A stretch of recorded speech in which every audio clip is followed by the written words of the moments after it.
Okay. And we are recording. Okay.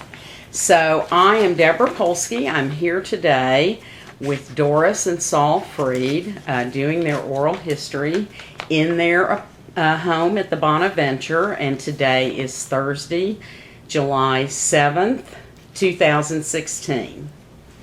So if we could start by having you each tell me a little bit about your family background, where they came from, how they came to Dallas, what you know about where they lived and how they got here.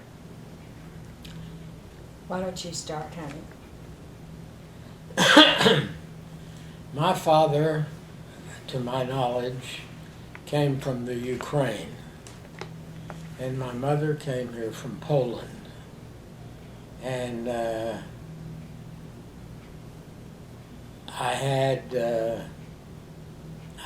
don't remember a lot. We never really talked about it very much.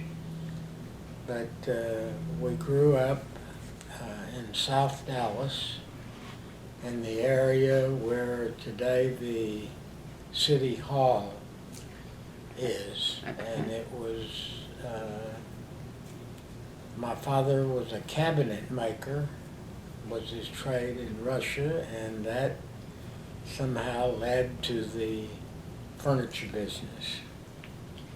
We started out with a little used furniture store on Canton Street, which is that area, and in my recollection, he moved his store to what is now called Deep Ellum. Okay. And what that really means is Elm Street, and the west end, or the east end of the downtown area. And again, he stayed in had used furniture, and it provided a living for myself, a brother, a sister, and another brother, all of whom have passed away other than me. And it's been a rewarding career for me, because that's how I learned the trade since 1948. Oh. And to this day, I still am active and enjoy doing what I do. Wonderful. Did they ever talk about why they came to America? Was there anything in particular that prompted them? If they did, it was beyond my comprehension. I just didn't pay a lot of attention to it. We just grew up as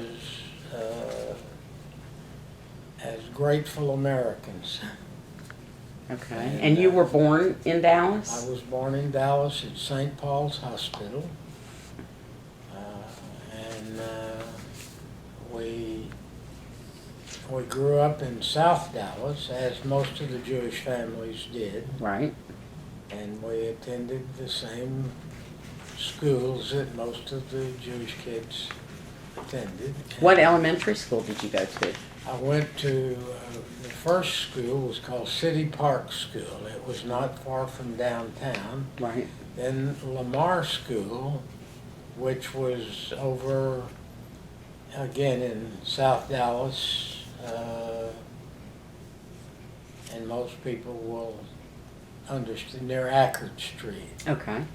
Then when I was 11 or 12, we moved to Park Row, which was in South Dallas, and that's when I developed all my friendships, and to this day. Do you remember the house number? We lived on, 3012 Park Row. Okay. Then we moved to 3019 South Boulevard, 1 block away. 1 block over. Uh-huh. And I lived there until, that's when Doris and I met, and she lived about 3 blocks away on South Boulevard. And I met her when I was 15 and she was 13. And we held hands from that time on. And still doing it. And still do. I finished high school and attended Texas A&M and got drafted into the Army in 1950, December the 7th. And I went to when the Korean conflict was going on, I was in the Army in Korea. Oh, really? And, was fortunate that I returned, and we got married December the, excuse me, September the 2nd of 1950, prior to going into the Army. And we did that in such a hurry, we did it in a week, because the government said if you're married before a certain date, you will not have to be in the Army. So I was 21, she was 19, and in spite of it all, I got drafted and made it home 2 years later, and we have been happily married ever since. Where did you enter the Army? Because you were you Oh, still at A&M, or were you, No, you were out of I college was out already? of school, and I got drafted here in Dallas, and I went to Fort Sam Houston in San Antonio. And there was a bit of a conflict. They, somewhere down the line, they usually say write your last name first and your first name last. Somehow they picked up my name as Fred Solomon. And until they got that straight, they kept me at Fort Sam Houston. And then they finally got that straight, and they sent me to Fort Riley, Kansas for basic training. And I was in the infantry, and when I finished basic training, we went to Fort Lewis, Washington, and boarded a ship and went to Incheon, Korea, and disembarked, and there I joined, well, I take that back. We trained in Japan prior to going to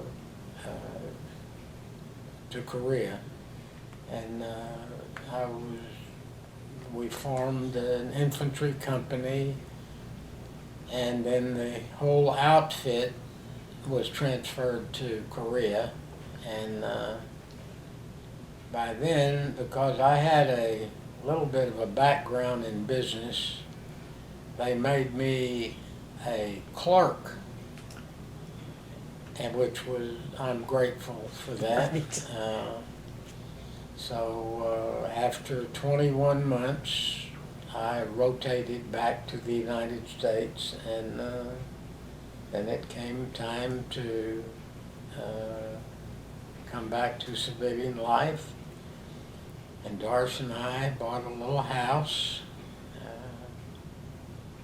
We paid $12,500,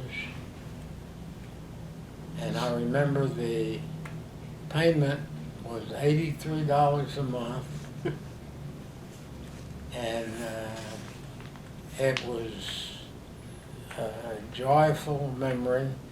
And our first son, our only son, was born at that little house. And his name? His name is William Allen Freed, and his name is Billy. Okay. And all of his friends, and we only know him as Billy, and he's been a wonderful son, and has given us lots of precious moments. And where was that house, your first house? It was in an area called Walnut Hill Oh, yeah. Near Marsh Lane and Webb's Chapel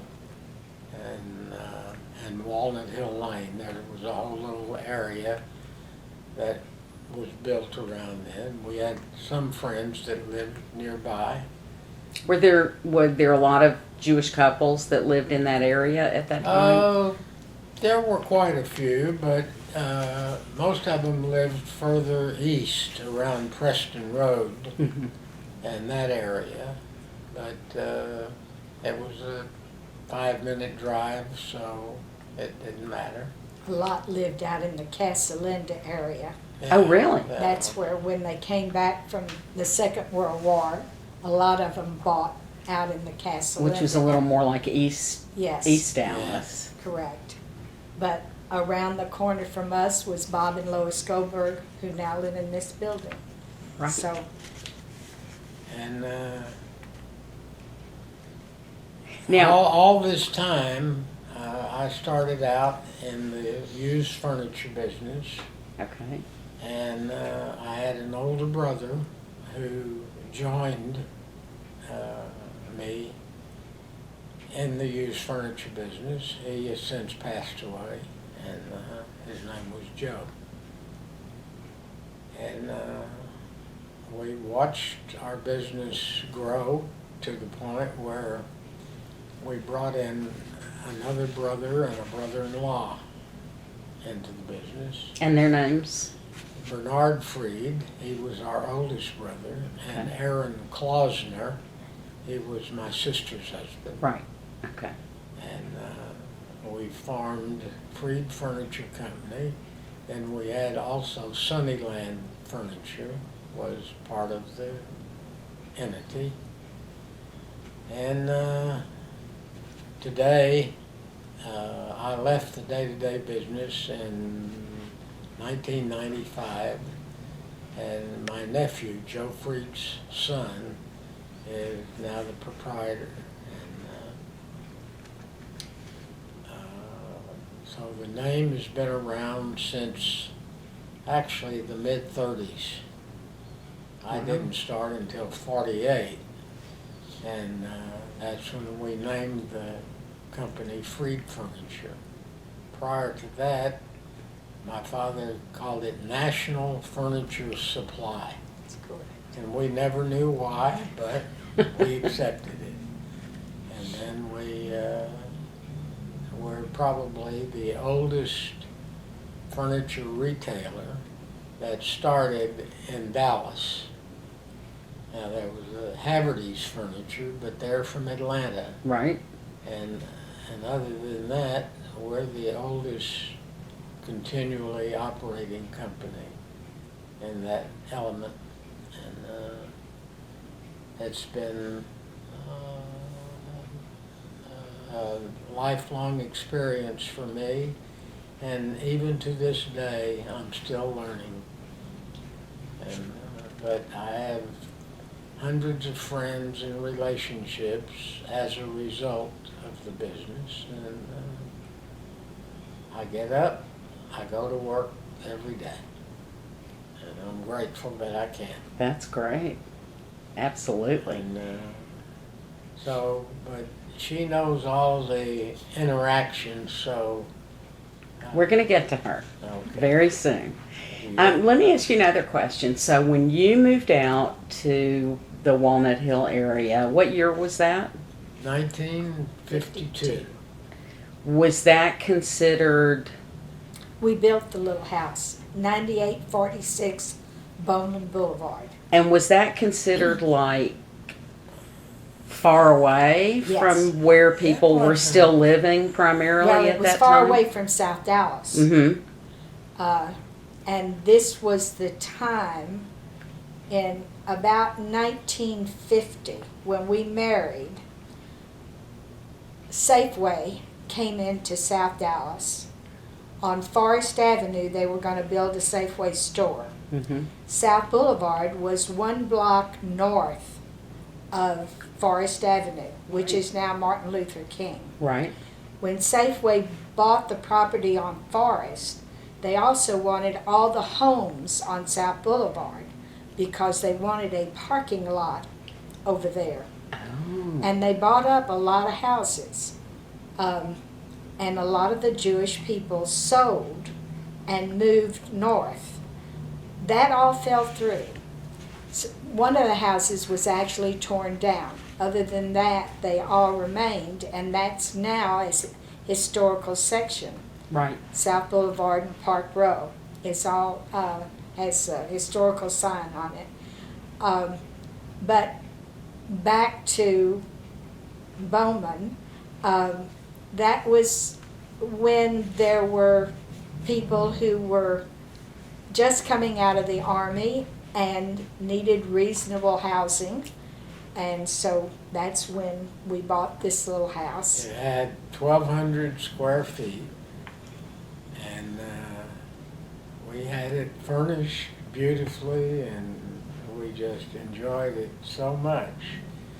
And I remember putting in a window air conditioning, and I said, when we had the house cool, I said, boy, there's that $12,000 feeling.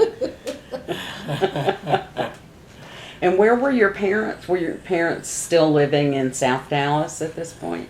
My parents lived with, or my father had passed away. He had lived at Golden Acres. But not at that time, honey.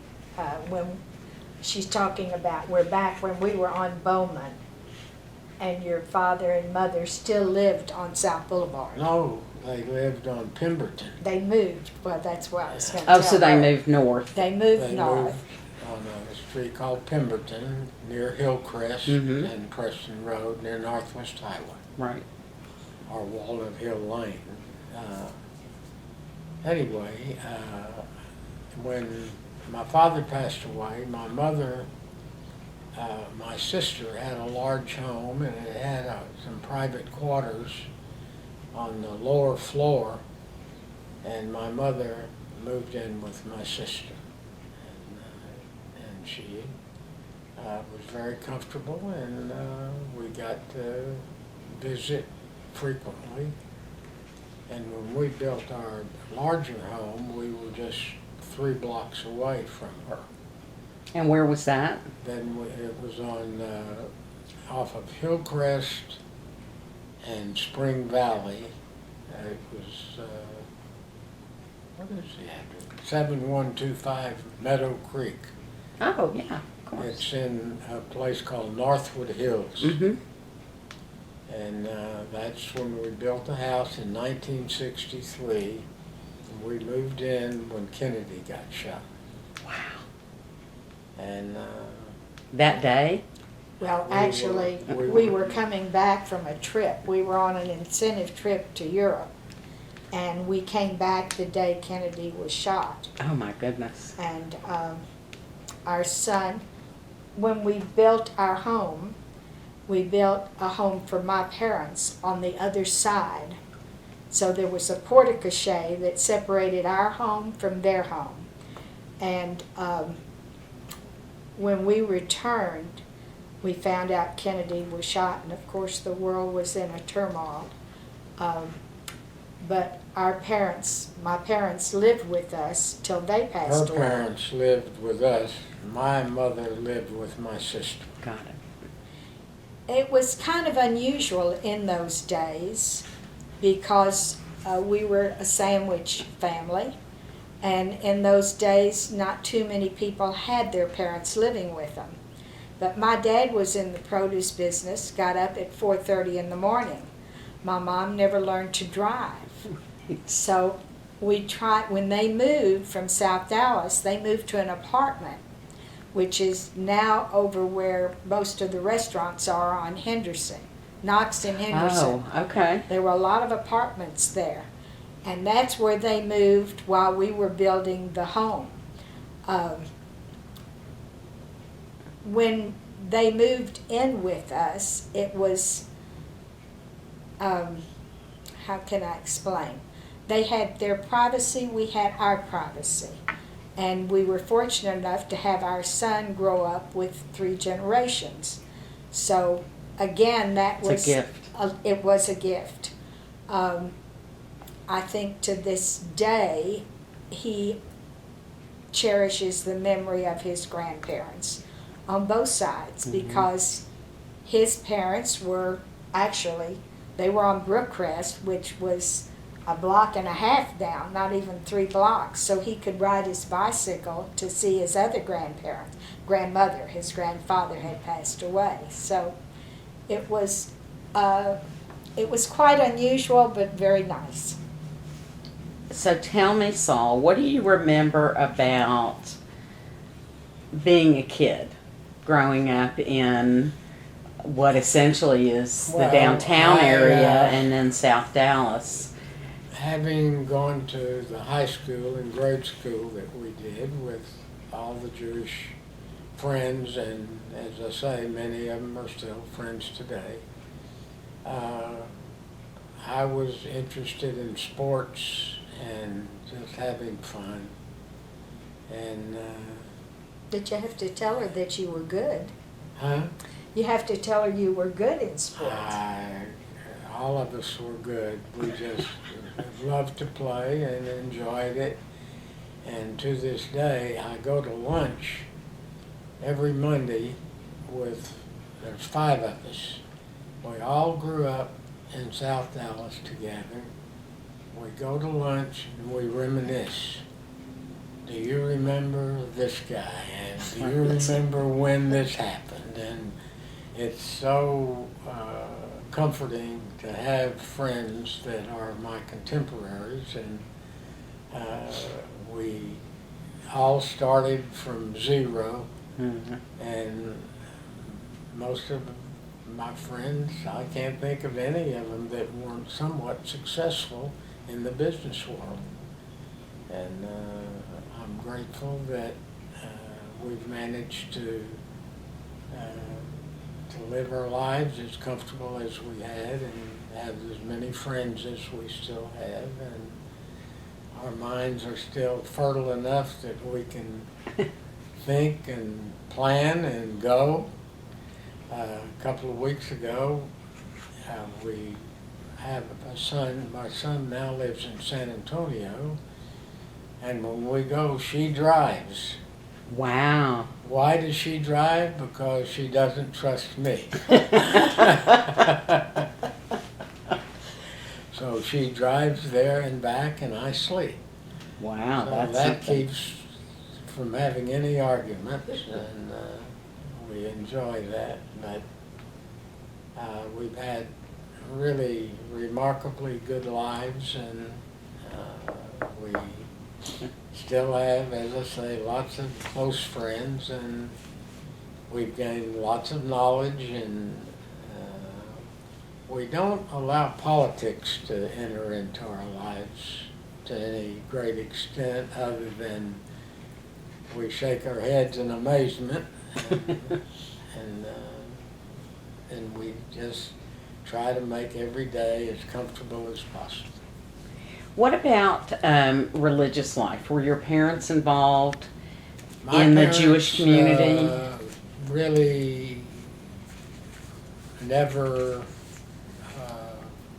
went to shul, because my father always worked, and for some reason my mother was busy raising her family, and it just wasn't a factor. Now, I became more involved when Doris and I got married, and prior to that, having moved to South Dallas, all of my friends went to Hebrew school. I would go to the Hebrew school to play marbles.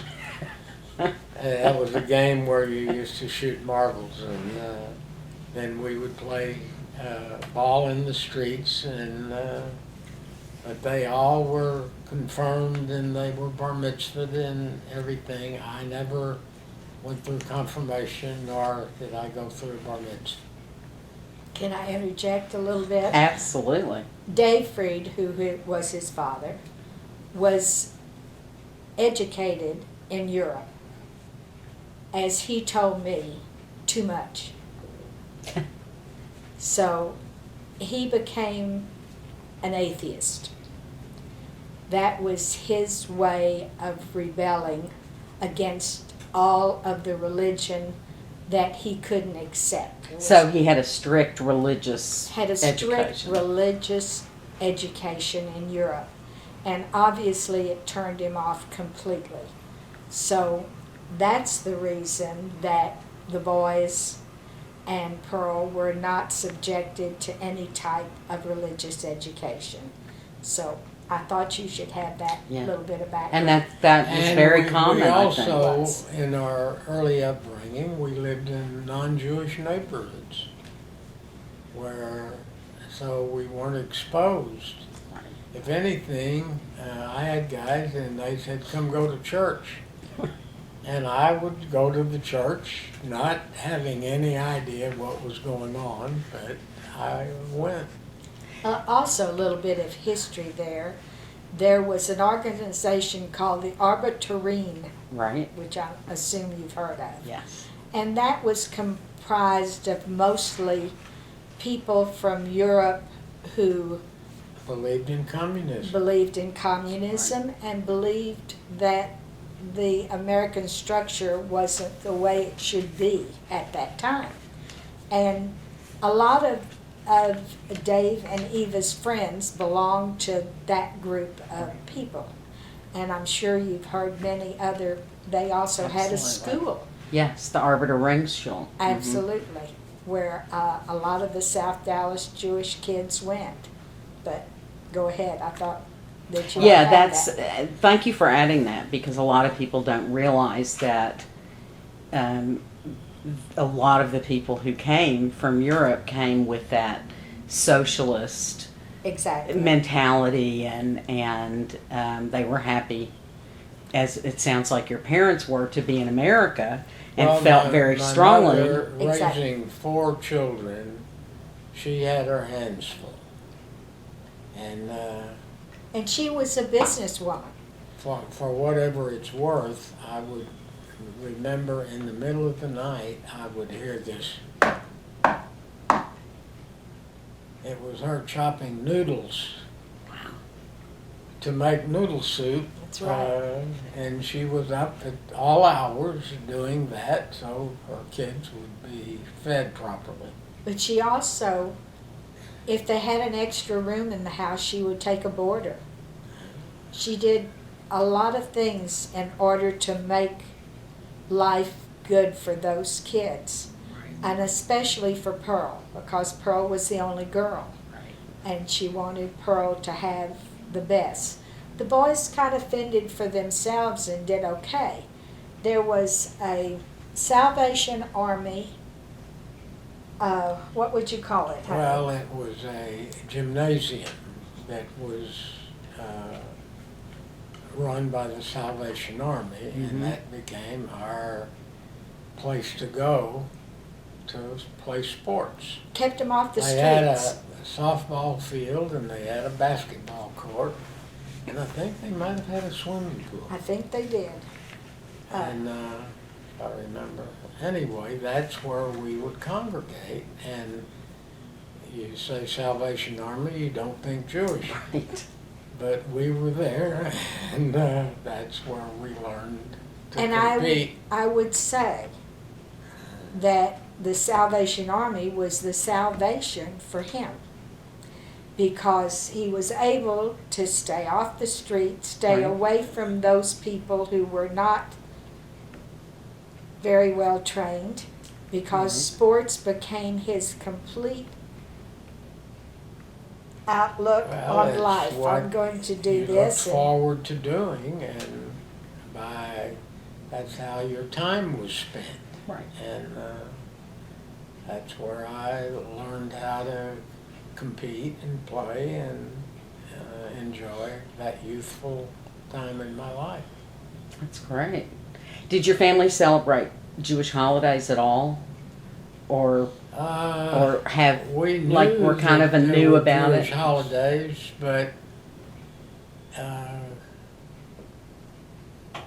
when I was a teenager, I started going to the Shereth Israel. Mm-hmm. And for the holidays, I would go. and because that's where all my Friends friends were, right. And my sister married a gentleman who was a chaplain in the Army, and so she became, he used to do services in different cities, and she became very much Jewish involved. Right. And all of her children were very Jewish. But let's think here. My brother's kids, they grew up Jewish. Well, Eileen was raised Jewish, and so those kids went to temple. Mm-hmm. So all of your nieces and nephews were raised. All that next Jewish. generation was very, very Yeah, so they Jewish. made their way. They Exactly. were all well educated. They all finished college. They all have good lives, and Which is probably exactly what your parents wanted when they came to America, to see that happen for the next generation and Absolutely the correct. generations after. All right, so now let's hear a little bit of Doris's story. Tell us about your grandparents and parents and where they came from and how they got here. And My father came from a town called Volkovisk, which is still existing. I actually was given a picture this week from somebody who went there. wow. His father had a grain mill that was outside of Volkovisk, and his father died when he was young. And his mother was a balabust, no other way to say that. The boys who went to Cheder from Volkovisk and neighboring little shtetls would have to pass my grandparents' grain mill because the Cheder was on the other side. So if the weather was bad, my grandmother would keep those boys overnight and feed them and see to it they had warm clothing, and they would go the next day to Cheder. On the way back, they would also stay. So my parents, my father, back up a little bit. My father became very close to the Goldman and the Sheps family in Europe Oh, okay. because these were some of the boys that went to Cheder. I think the Goldmans were from a town called Zablin, if I remember that sounds correctly. right. And that was close. And my father actually came to this country with Julius Goldman. And I forgot the other gentleman's name, but I might have it. But anyway, the reason my father came here, well, there were several reasons. My father's brother's name was Tevel, and Tevel had come to the U.S. prior to my father and had gone back to Europe. We really don't know why, but he met Mr. Goldman, who had a bakery in Dallas, Texas. And at the time, the union wanted to come in to the bakery. And Mr. Goldman didn't want to hire any union people. So he went back to get boys to come to work in his bakery. Wow.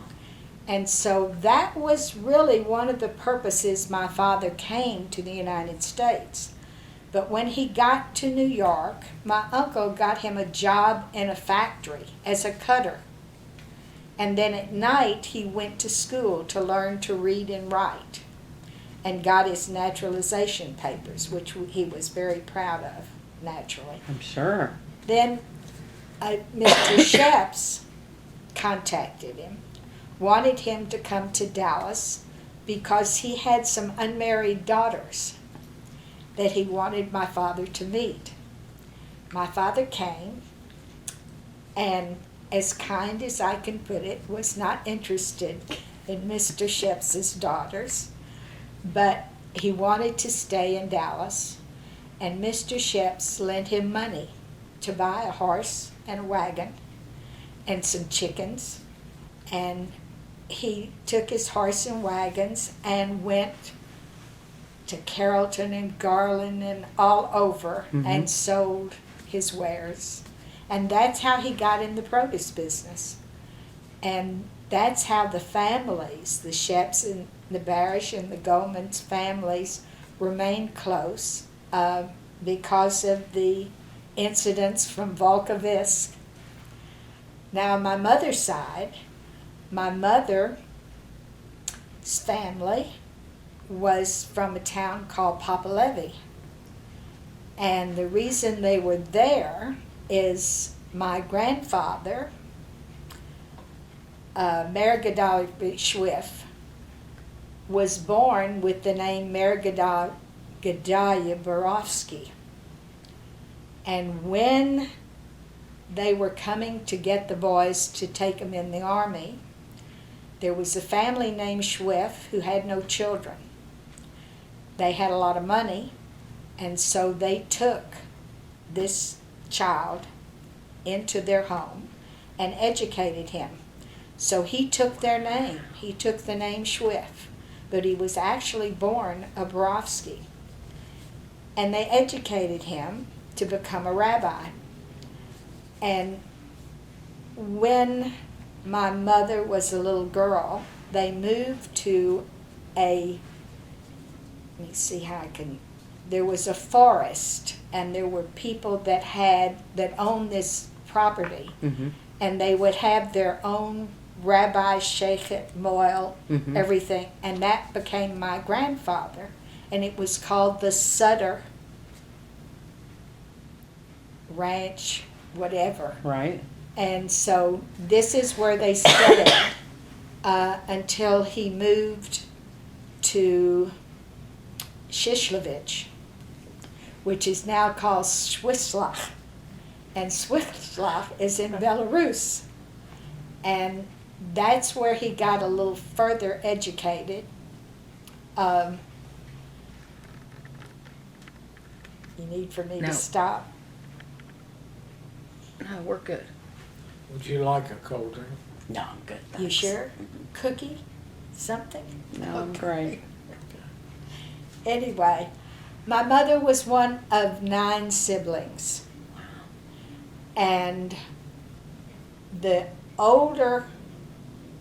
her oldest brother came to the U.S. to go to St. Louis to work with an uncle who was in the shoe business. The next brother came and learned the meat business in St. Louis. Then my mother was sent with her oldest sister. And the reason my mother was sent, as she said, she was useless. She was too old to be a baby, but too young to take care of the younger one. She was 8. Her sister was 18. Her sister had learned to sew beautifully, so she made her own trousseau. She was of age to get married. So, as my mother tells the story, a horse and wagon came and picked them up with their trunk, my aunt's trousseau, and away they went, and my mother waved goodbye to all her family, not knowing if she'd ever see them again. They got to where they paid an attorney to put them on the ship.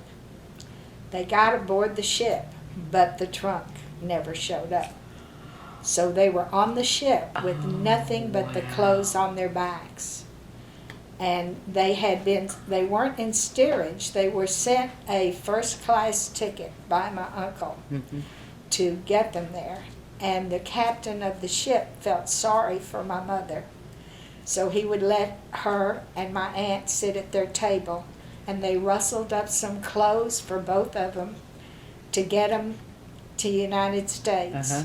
When they got here, they went to Ellis Island, and my uncle in St. Louis sent them passage to go to St. Louis, and my mother and her sister stayed with this uncle and family until the older sister moved on to Galveston, because my grandfather's sister, who was a Borofsky, lived in Houston, and they knew of people in Galveston who needed these people to come.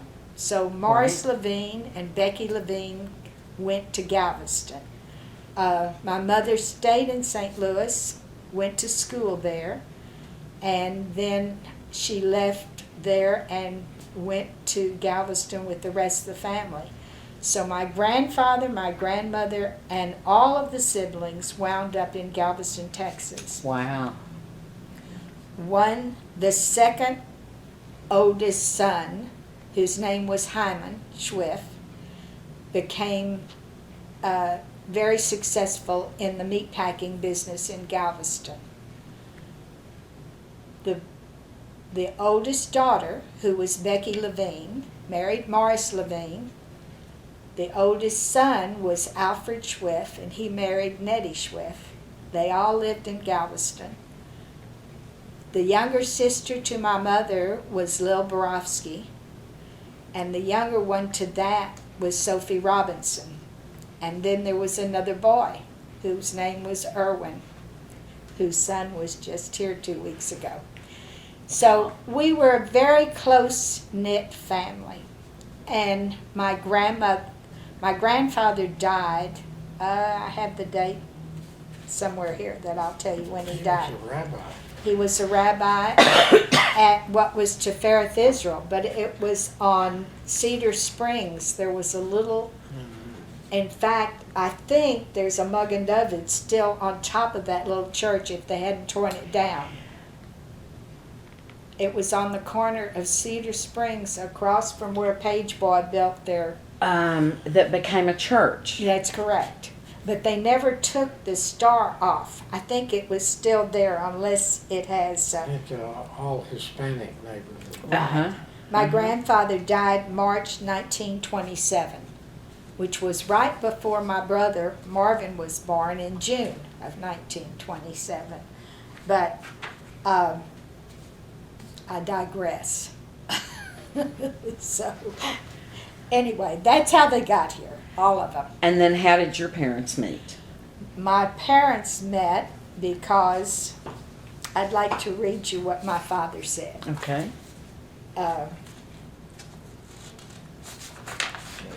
Read if I have this. Excuse me. Bless you.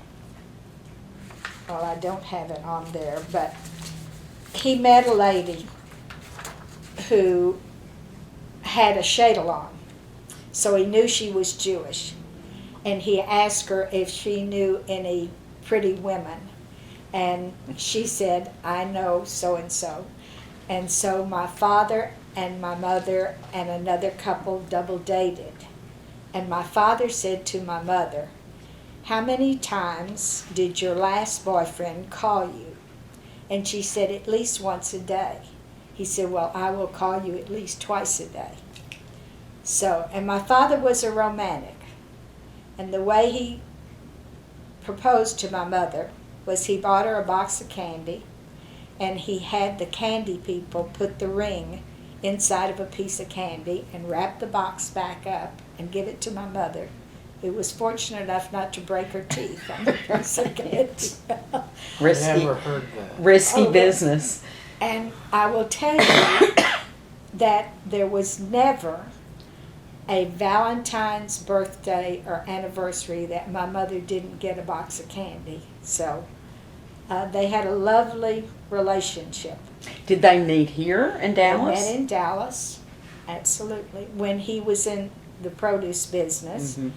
And they bought a little house at 1920 South Boulevard, which was down the street from the First Temple Emmanuel. Right. A lot of Jewish people lived there. And they lived there till I was born in 1931. and they bought a house at 2708 South Boulevard. And they lived there till they moved with us on Meadow Creek. And on the block, next door to us was Henry S. Miller. Okay. Next door to him was a family named Bullman. And he was, what, honey? They made men's clothing. I know, but wasn't he a sheriff or a... I don't remember. Anyway, next door to the Bullmans was the Goldbergs.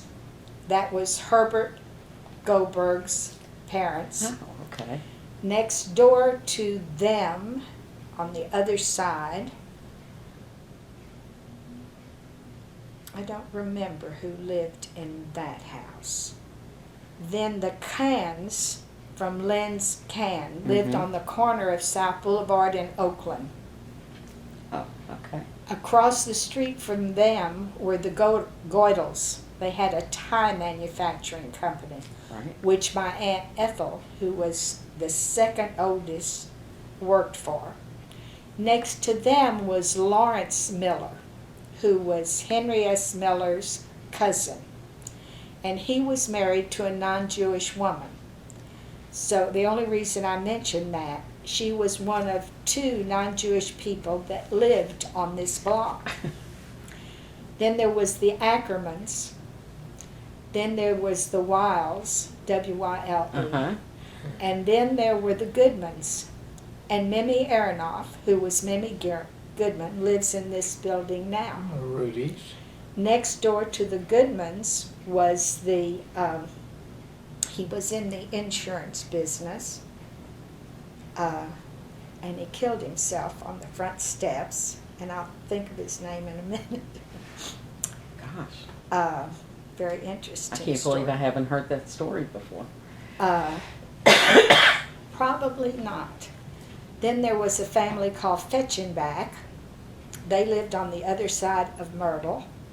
And then there was Helen and Max Rudy, whose daughter is Marilyn Sweet, who lives in this building. Oh, okay. She and I have been friends since I was 4 months and she was born, and she doesn't let me forget that I'm 4 months older. The Brombergs live next door. Rabbi Weisfeld lived down on the corner. Weisfeld bought the Cans house. But they lived That was on, well, I'm going the other way toward where Uncle Saul lived. Anyway, we all lived in a shtetl. We just didn't know what a shtetl was. Right. So, when it came time for Passover, Rosh Hashanah, Yom Kippur, all the men went to shul. All the women cooked. Right. And all the children went outside and played. We'd all be outside. Then when the men came home, we went to our respective homes and had our service. And that was my life. So Temple was sort of the- at one About a end. half a mile away. And Cherith Israel was on, Near what was, not Poydras, Pocahontas. Pocahontas. Okay. Well, so And- that was a little further. And That was north. And then Tiferet. Tifereth Israel later built on Grand Avenue where the highway comes through Oh, now. right. Expressway. Right, yeah, it's an Expressway artist's comes through there. home Right. and gallery now. That's correct. On the corner of South Boulevard and, is that Atlanta there? That's where the Harwood. Siegels lived. They had Siegel's yeah. Liquor. They lived on that corner. The glaciers. The next block had the Glaciers and the Rachofskis. It was, he talks about all of our friends that were Jewish at the high school, which they were. But the high school was probably comprised of maybe 25% Jewish. We had Gentile friends. Mm-hmm. We just didn't interact because I had so many cousins Right. and so many friends in the neighborhood. But I had Gentile girlfriends that I would go visit I actually do not remember any of my Gentile girlfriends coming to my home, and I don't know why.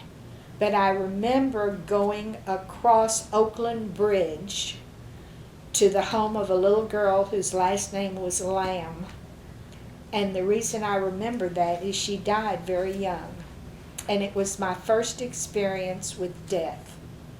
But I had many Gentile girlfriends, but I don't ever remember them coming home with me, which is so strange to me.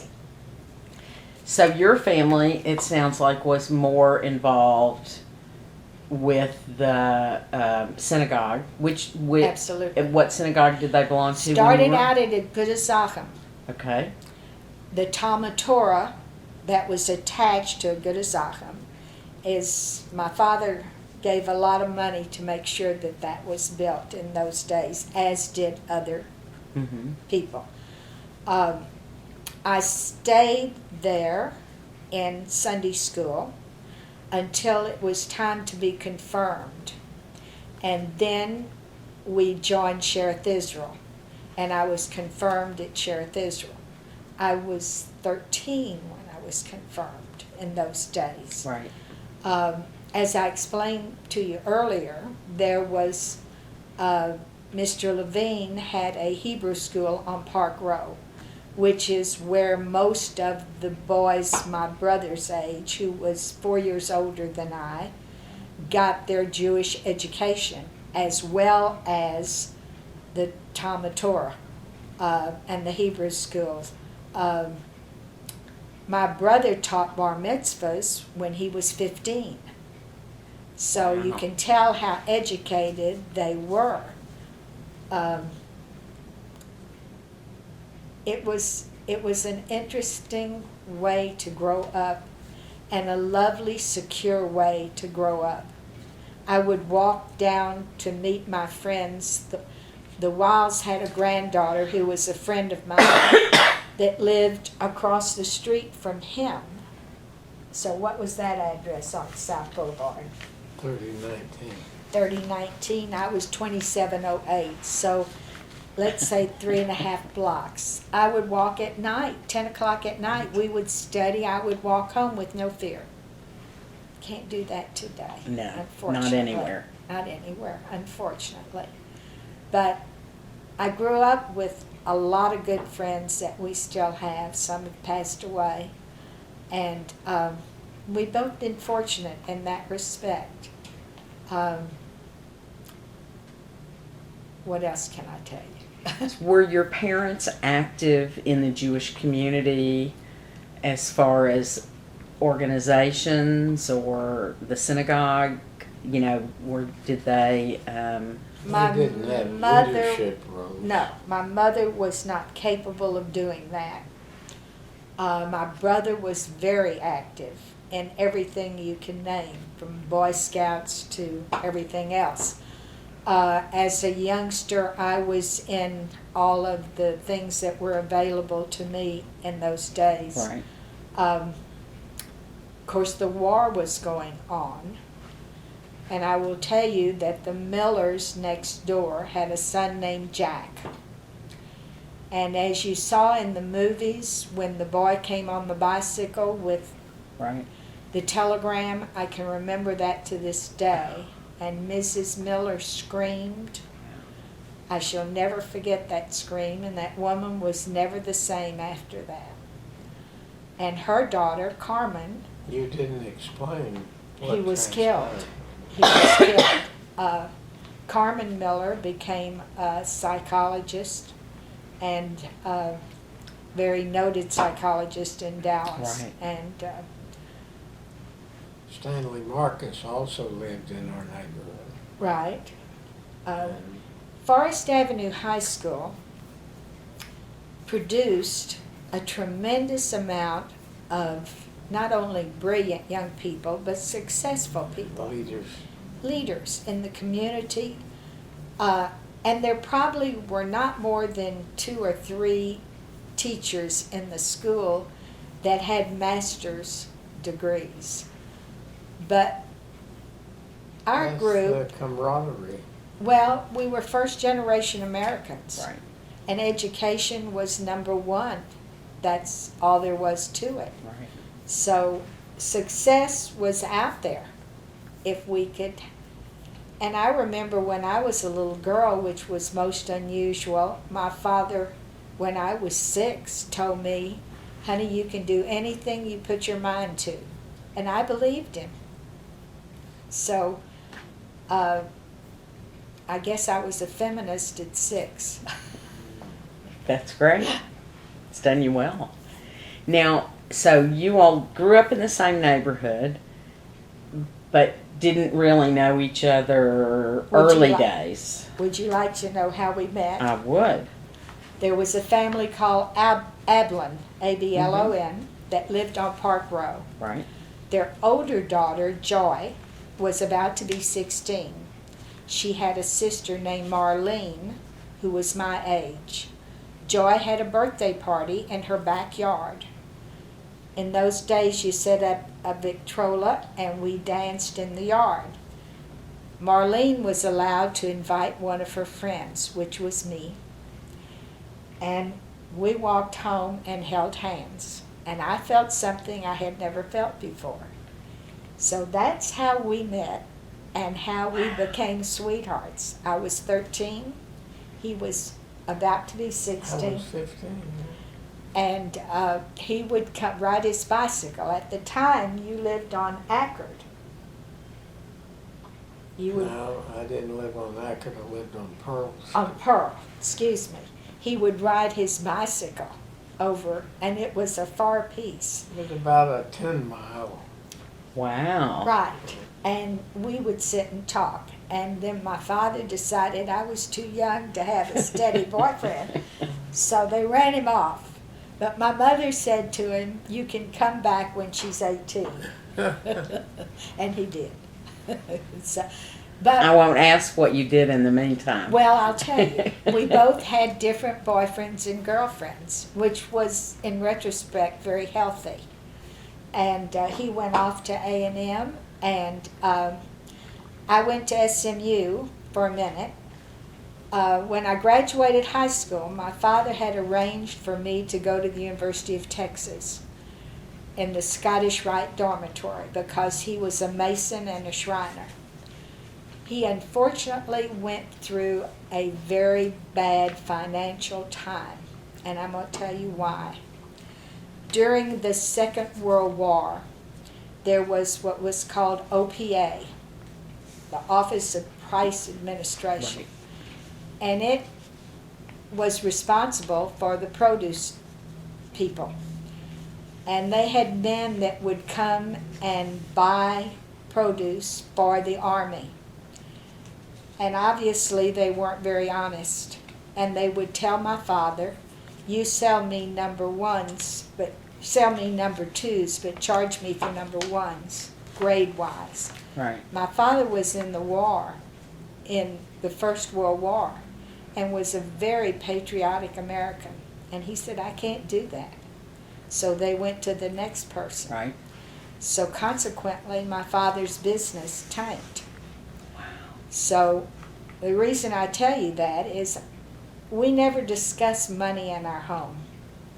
He always came home, we had dinner at 6 o'clock, everything was peaches and cream.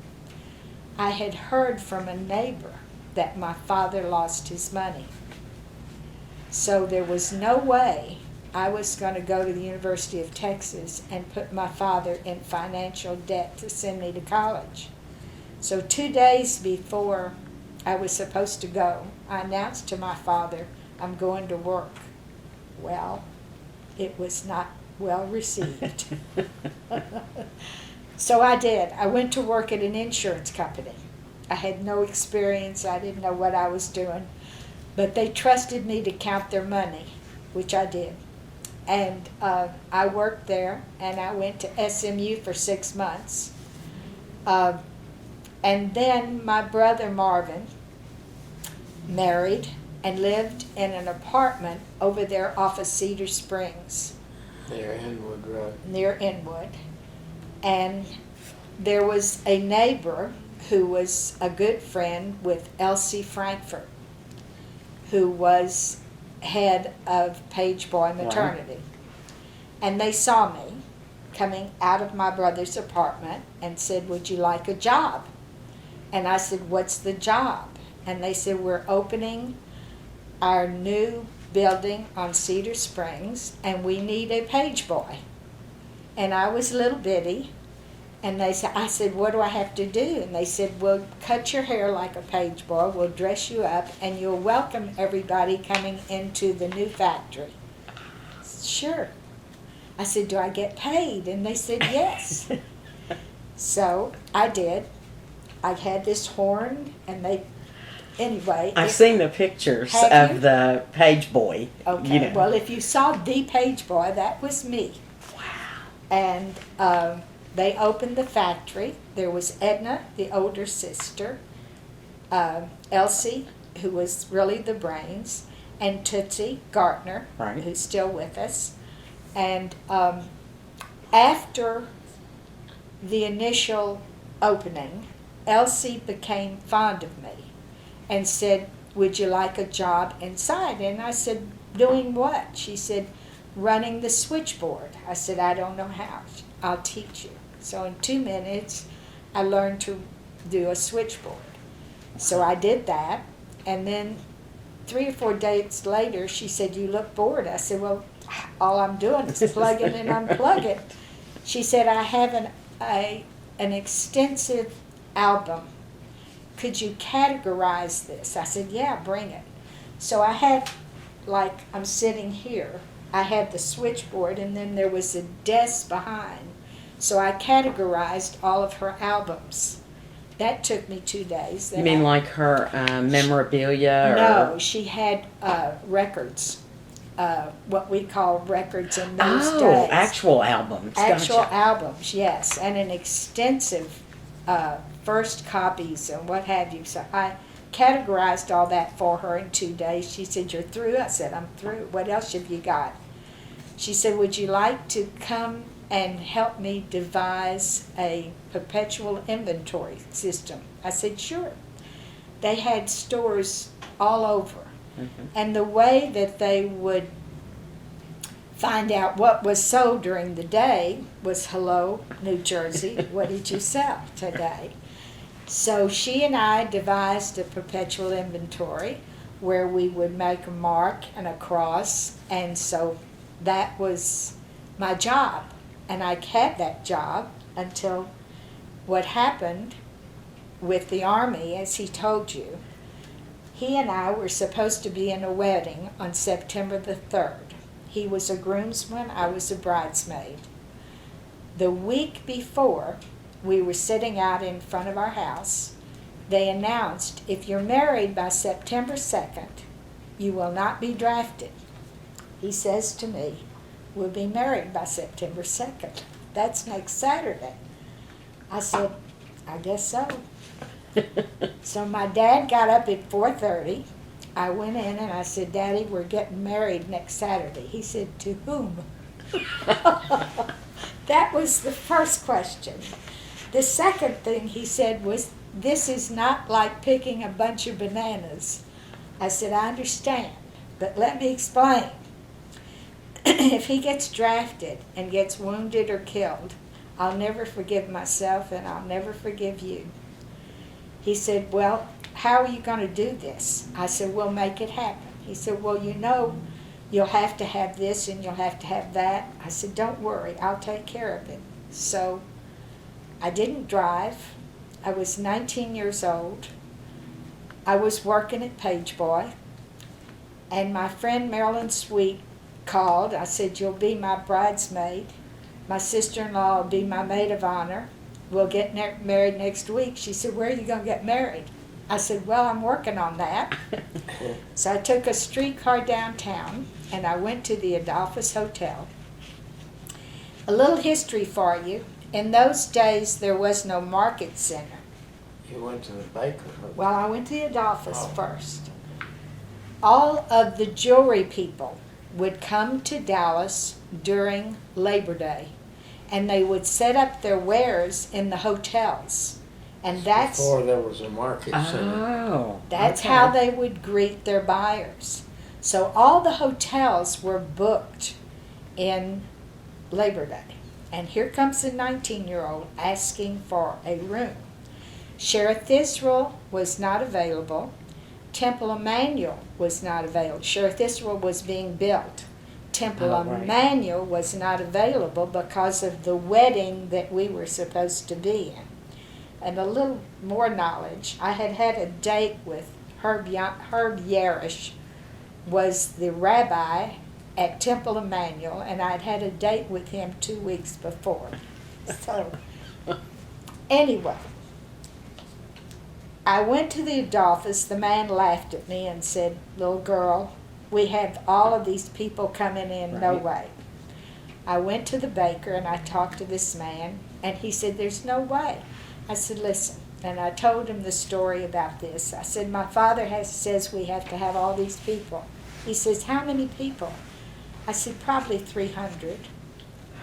He said, "Do we have to serve food?" I said, "Tell me what you can do and I'll work with you. But we have to have a room." He looked at me and shook his head and he said, "I'm going to try." He said, "How about sweets?" I said, "That'll work. That'll be fine." I didn't care. It didn't matter. I said, "But now, my father says we have to have an orchestra." "There is no orchestra," he says. I said, "Well, we have to have a chuppah. Do you know what a chuppah is?" He said, "Yes, I know what a chuppah is." God bless this man. When it was all over, he gave me a sterling silver knife, which I still have, a bread knife. He said, "I shall never forget you." I said, "I shall never forget you." That's We had a wedding in a week. My girlfriend drove me to Abrams Road where there was a bridal shop. In those days, I was probably a size 3. The smallest size was a size 10. The woman took the dress and cut up the back and sewed it up together. I didn't care. My friend Jerry Epstein Jerry had just gotten married. Jerry Ekman had just gotten, she lives in this building now, Jerry Ripstein. wow. She had just gotten married, and she said, "Doris, I want you to wear my veil." I said, "Bring it on." It was one less thing I didn't have to worry about. My family baked cookies. There were no invitations. Everybody called. Right. And then my mother made announcements after we got back. We got married, and away we went. So that's the story. That's a wonderful story. Can you believe? That's really something. But I will tell you things that are beshert. My mother was not one that could make a decision, so it would have taken her about 3 years to make a wedding. God bless her. So, anyway, what else can I And tell obviously you didn't inherit that you? No, from her. no, I did not. Okay, so what did you do while he was away in the war, in the army? Okay. I didn't know there was an Elm Street. When he left, he said, "Would you go help my brother and my father?" And I said, "I'll do what I have to do." Mhm. So I told Page Boy that I was going to have to go work in the furniture business. So I went on Elm Street and did what I have to do. They had no bookkeeping. They didn't have any records, nothing.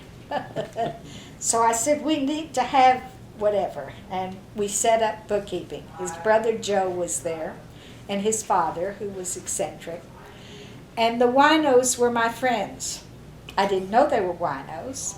The street was comprised of Jewish pawn shops, Right. resale stores, people that fix shoes, that whole block.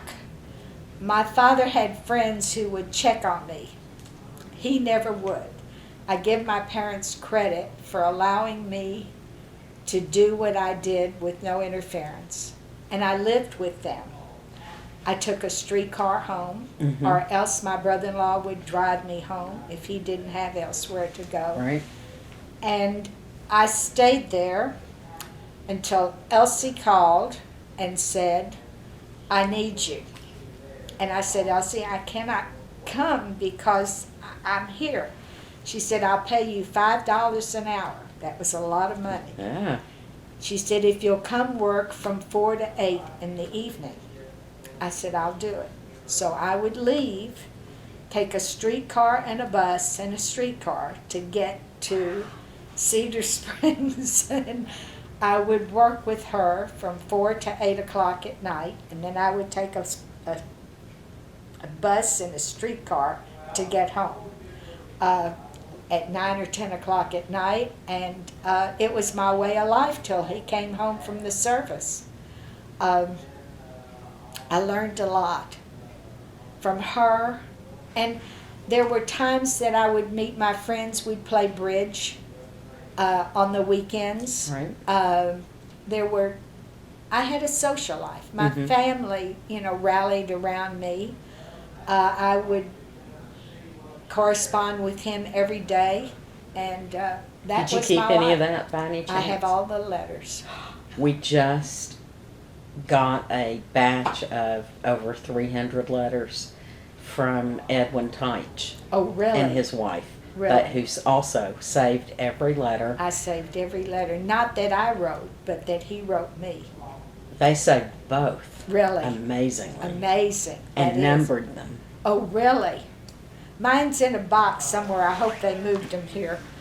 I hope so. I do too. That's wonderful. Yeah. I mean, what a wonderful record. And if you ever want to donate them, Oh, we'd love to have I them. remember writing him and saying, if we could clear $100 a day, this would be a feat. That would take care of all of us. Can you imagine?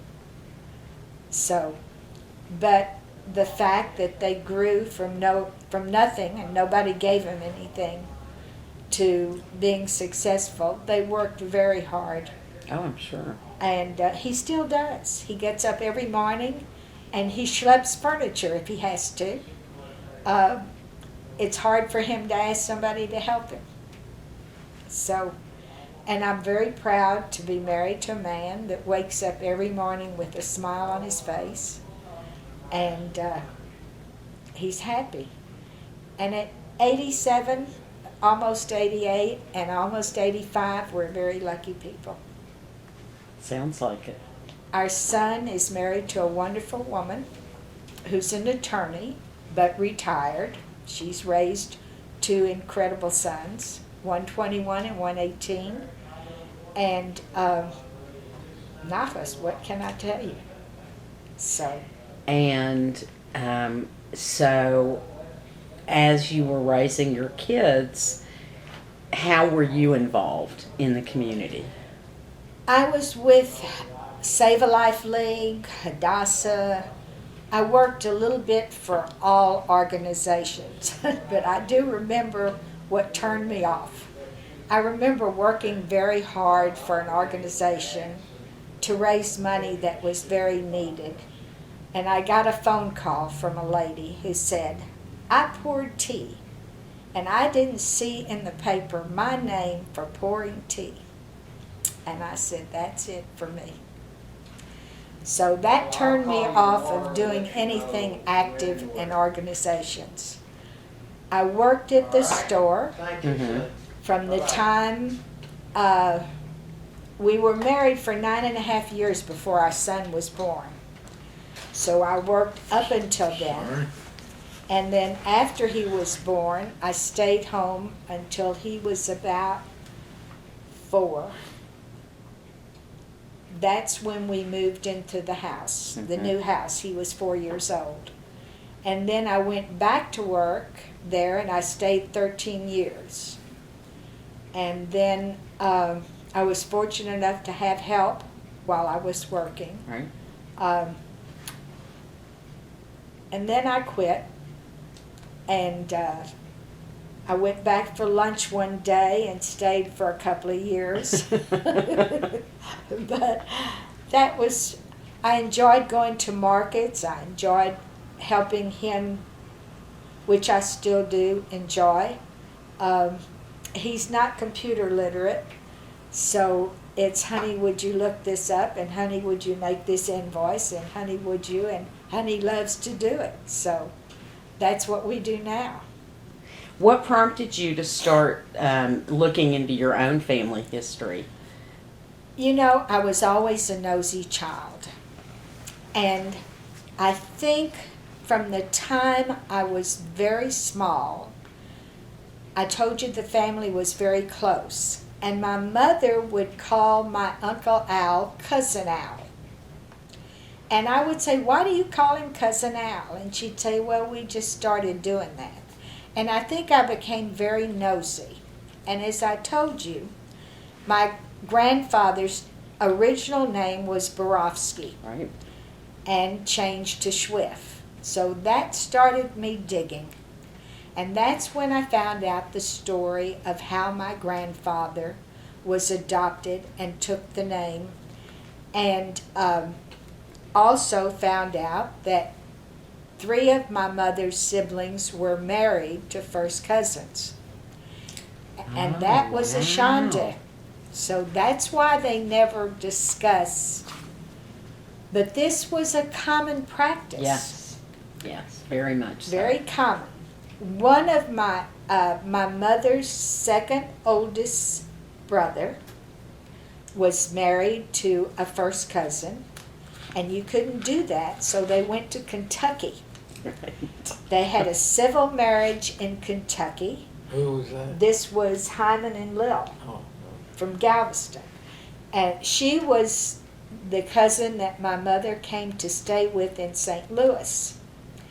And that's how they met, when her brother was there in the meat business. So then they had a religious ceremony after going to Kentucky. The second one that was married was the one that my mother called Cousin Al. That was Al Borofsky and my mother's younger sister, Lil. And they married and had a successful marriage, had a son who was a genius and 2 grandchildren who were geniuses. And the third was Sophie and Morris Robinson. And Morris and Sophie had 3 children. One is since deceased, Marilyn, the middle child. Annette, who is the one that I do the genealogy with, who is brilliant. And the youngest son is Jay Robinson, who is a judge in our city here.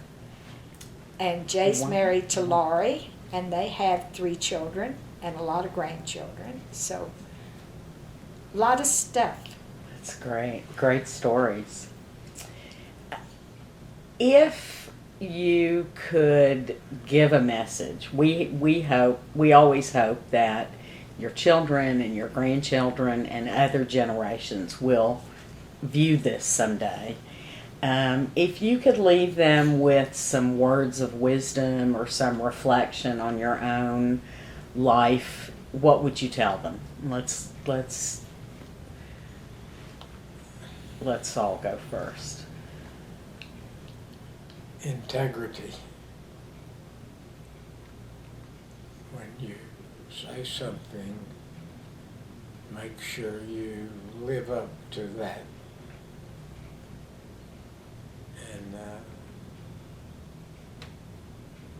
And do the right thing, and then also pursue your endeavors. Where it depends on what makes you happy. When you were out of the room, your bride said that one of the things she loves most about you is that you wake up happy every day. I do. What do you attribute that to? Integrity. Knowing that I haven't misrepresented or misled anybody, or I don't have to shy away from relationships, because I'm never going to do anything that makes it difficult to be around people. Okay. And what about you, Doris? I think he put his finger on happiness. I would want my son and Cheryl, his wife, and the two boys, Russell and Tyler, to know what they've always known from us, is that we want them always to be happy. No matter what their pursuit is, they should have happiness from that. Money, I'm sure, can buy you happiness some way, but being proud of yourself and doing your own thing is what makes you the happiest. And he and I have set an example that we hope the kids follow. Our son has. He's a wonderful husband. She's a wonderful wife. And they are two marvelous parents to two great kids. And we tell them all the time how proud we are of them, and that's what we'd like to leave a legacy, to know that we, so far, are very proud of everything they've done. And I'm sure they've done some things, as we have in our life, that we might not be too proud of, but I know at the end of the day, they're proud of themselves, because we can tell. Anything else we've missed? I'm sure there's lots more information and a lot more stories. I'm going to give you some of this stuff. Wonderful. And you can have it. We'd be happy to have anything sure, you want to share with us. I'm sure that I've left out a lot of stuff, but I've talked a lot and bored you a lot. Not How many at of all. these encounters do you do? We currently we're closing in on 600. That's Starting all from local? They're all people who either grew up in Dallas or have lived in Dallas or have some connection, may not still live here, but were here at the time. And, it's the first thing I learned in coming to work here. And that's that everybody has a story. Anywhere, everybody has a That's story. right. And even though you may not think your story's that interesting or that it's unique, Right. everybody's story is important and meaningful and adds to the world and the knowledge out there. What makes the world go round? Everybody is a little bit different, and every story's a little bit different, and we get a tremendous amount of pleasure out of watching our son and his friends. And I will tell you this little story. When our son went off to the University of Texas, when he graduated, he joined a fraternity, a ZBT fraternity, mostly comprised of Jewish boys. Right.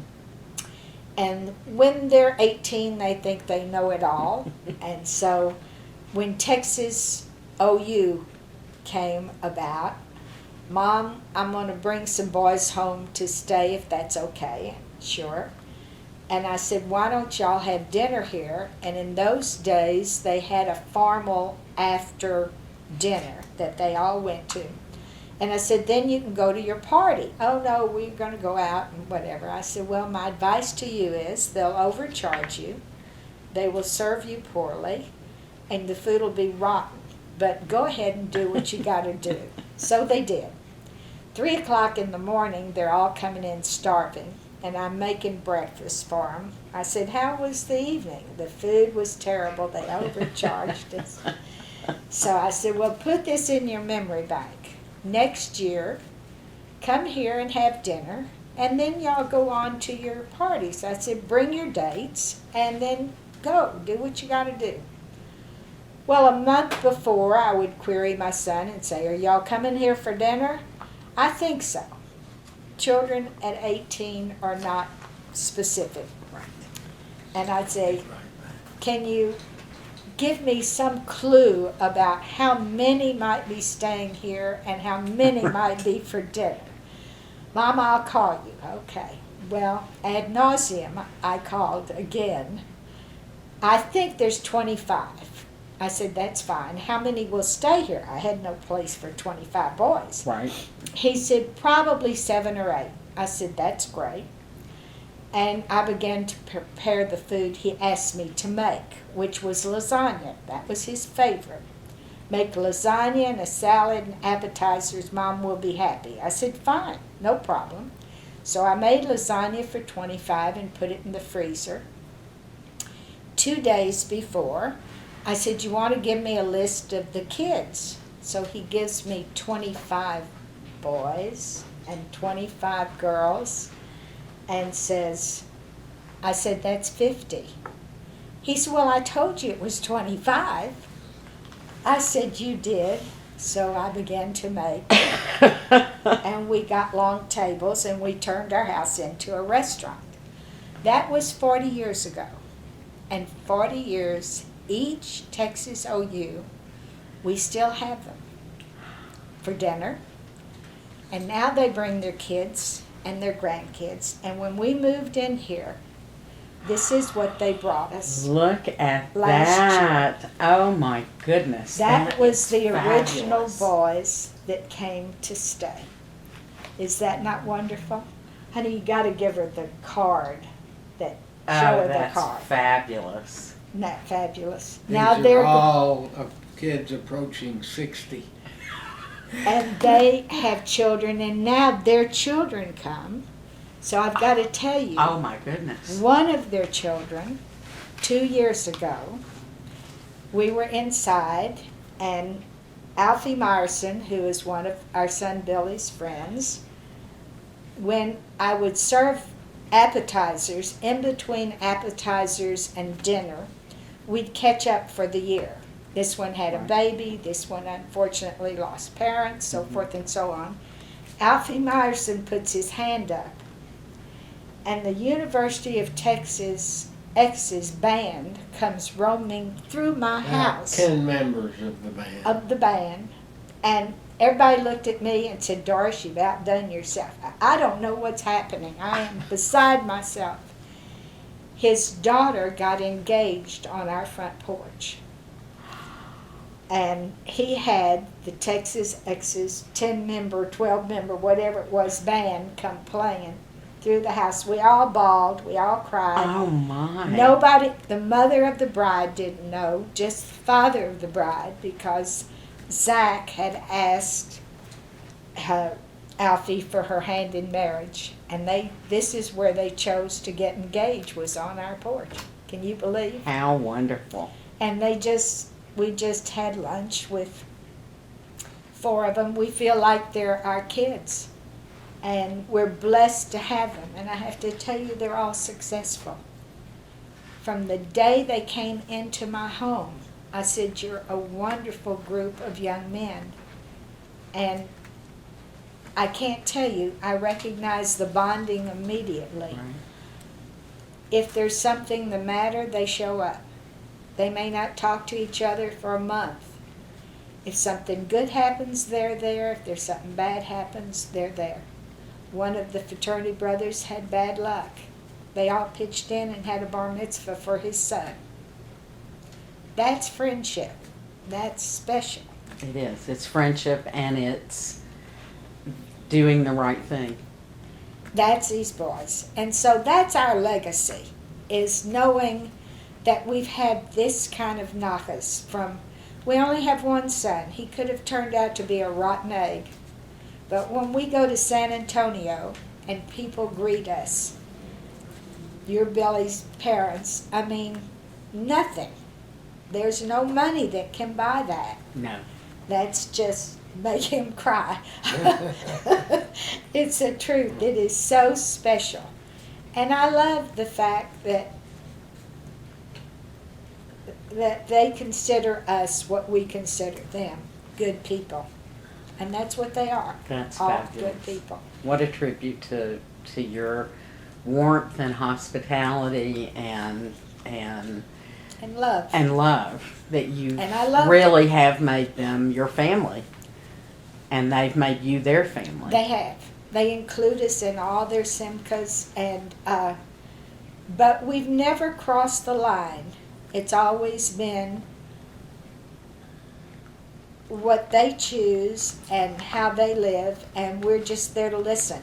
She's But- got 7 girlfriends that she grew up with, and they celebrate each other's birthday every year. Right. And it's like We they're, just they're lost schoolgirls again. last year. June Feltman. Oh, yeah. Harry and June Feltman. They have Alan Feltman is their son, and Debbie Rabinowitz is their daughter. We lost June last year. As I said, I thought everybody grew up this way, and everybody had friends like this forever until I found out it was special what I have. Absolutely. And what he has. And then when our son was lucky enough to have friends like this, and the reason our son is in San Antonio is when he graduated college, he came to us and said, "How would you feel if I don't come back to Dallas?" And I said, "What we've always told you is go do what makes you happy." And he said, "Well, I think there's too many relatives in this business.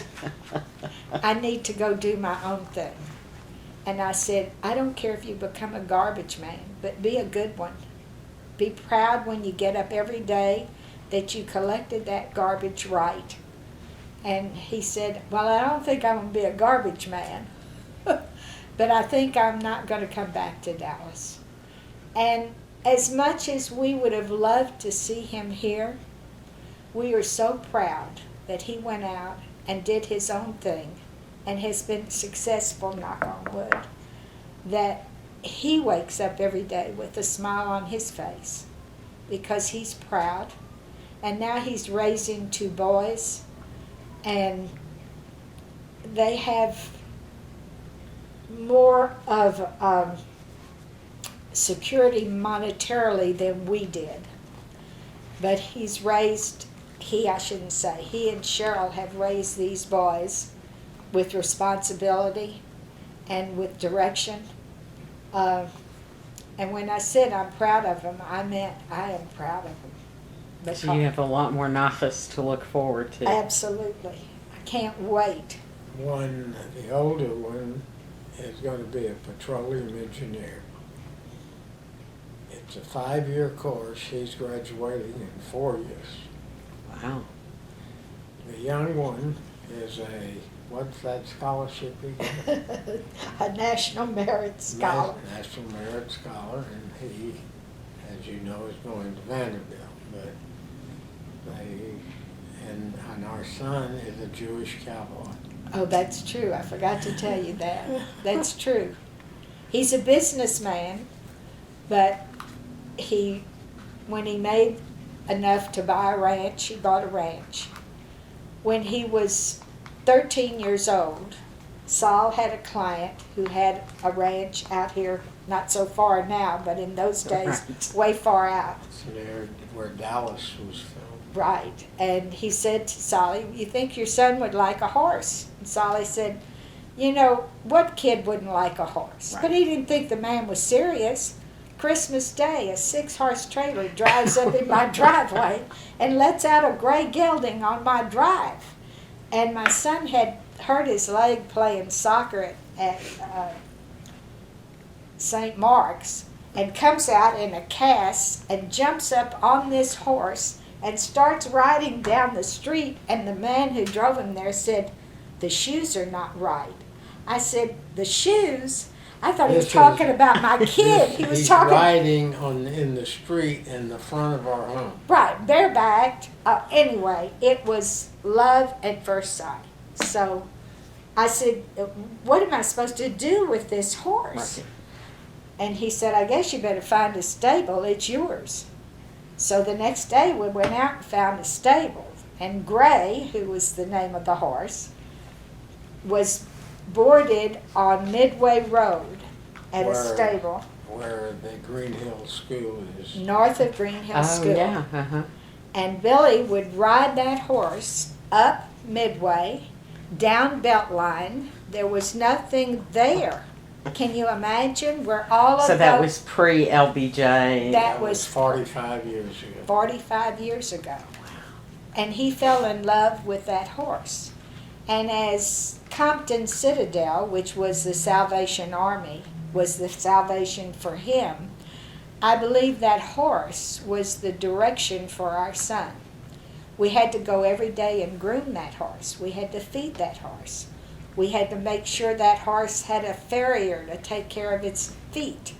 We had all that stuff that he had to learn. Well, when he was 16, he wanted to buy a car. I didn't believe any 16-year-old should have a car, and I still don't, but that's beside the point.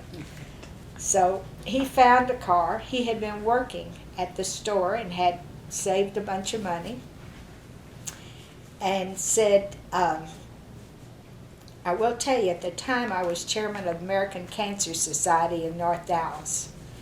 In those days, it was done where you had a chairman and then you had underlings and people went house to house, Right. collected money, and then you brought them back. Well, I smoked, and I would show the film and go smoke in the restroom and come out and show the film of people dying of lung cancer. And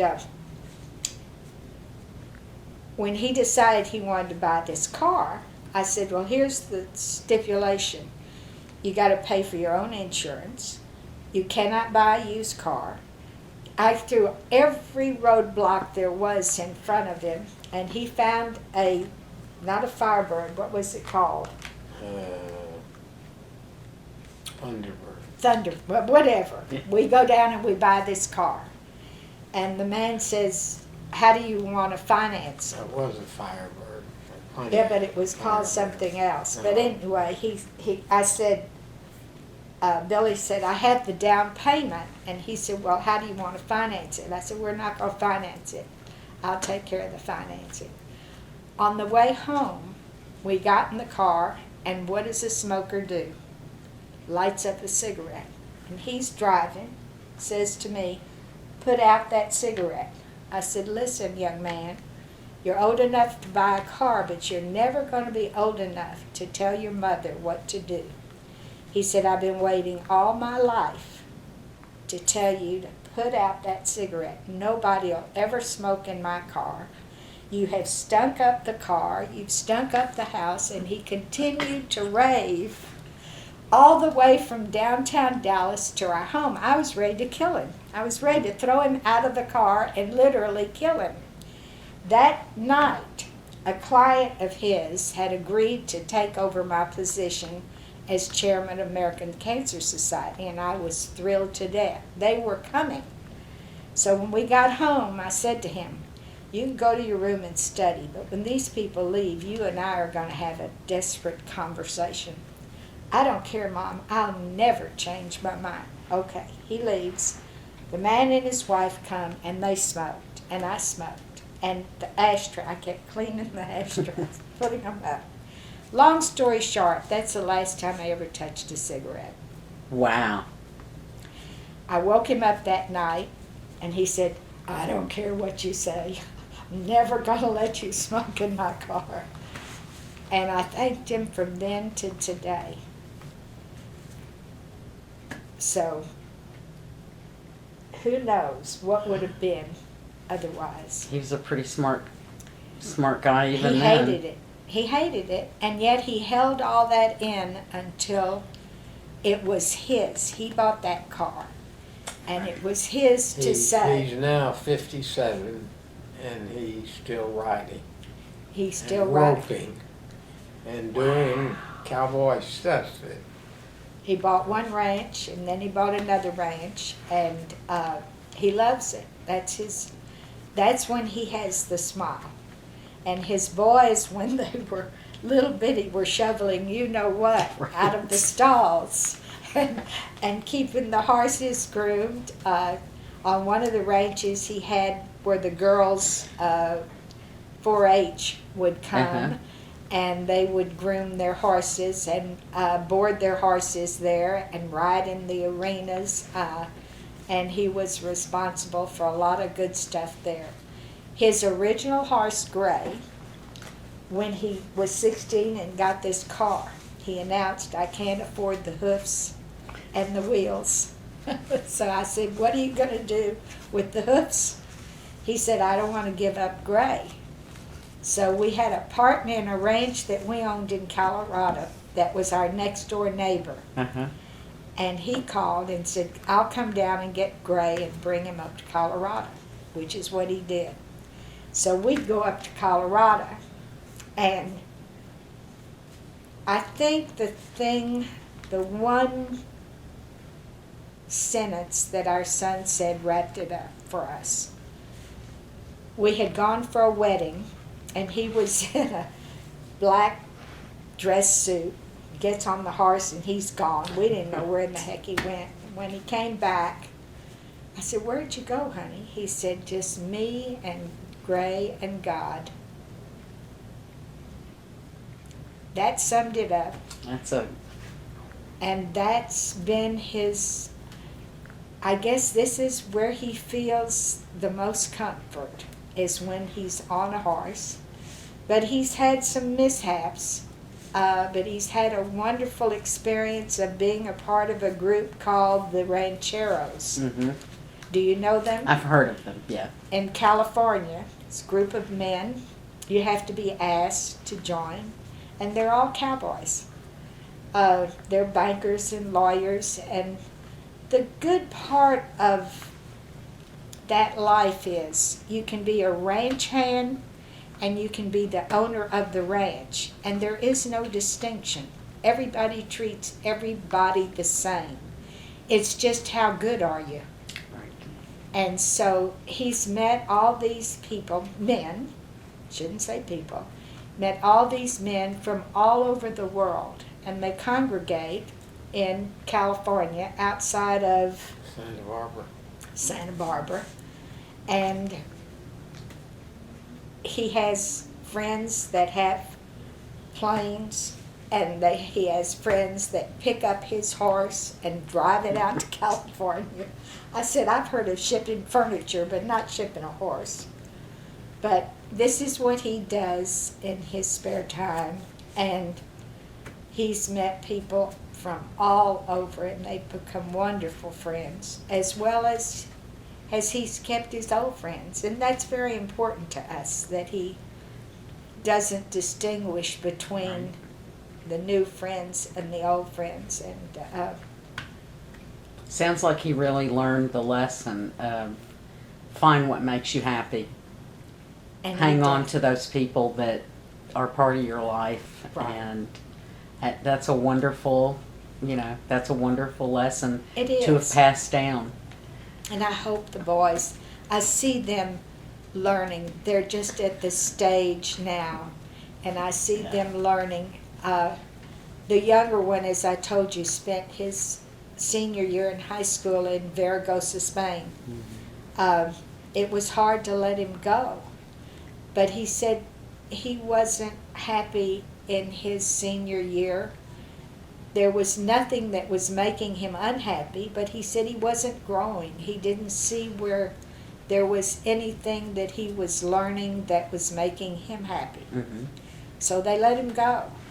And he was living with a family, abuela and abuelo, the grandma and the grandpa. Right. The family that he was supposed to live with was the daughter of the abuela, and she had a fiance and a son, and he was supposed to live with them. When the grandmother saw Russell, she said, "You come live with me." And so there was a grandmother and a grandfather that he went to That's live with. wonderful. And he's bonded with these people. They text back and forth now. What disturbed him was the grandmother did all the work, and the grandfather sat and watched television. He'd get up, she'd feed him breakfast. She'd feed him, come up, they had a restaurant. And Russell, who is the younger one that was in Spain, started baking cookies when he was 12.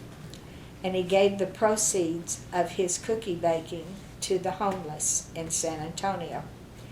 And he continued to do that till he was 16 and 17. And then he had other things, so that diminished.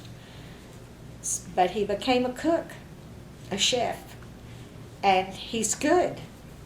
So when he was there, they had a restaurant, and the abuela said to him one night, "You make a meal for us that you would have a barbecue in Texas." So he did. He made him a barbecue meal. And she just couldn't believe that this young man could do and serve and what have you. So he learned a lot. And he bonded with these people that he'll have in his life for as long as he wants it. Right. But, so if you can tell, I'm proud, I am. A little. Just a little. I can tell. I'm so glad he's home. I would never tell him Yes. that, but I'm so glad he's back Right. in the U.S. of A., Right. especially since what we saw with this young man, Solomon, who went to go to school. Of course, he was in college, but still, it's a chance you take. Right. And thank God his was positive. Anyway, what else? Well, is there anything that you think you want to share that we haven't talked about? You got 85 years and 88 years of old people. My goodness, we could do this every day and have plenty to talk And about. still have No, the stuff. fact that we're still vital and our minds still work, and we have so many good friends, and life has been wonderful to us. All right, well, I think let's end there. That's good. That's a great way That's a to great way end it. I thank you so much Well, I thank you. for doing this. Eventually, we will get you a copy of this.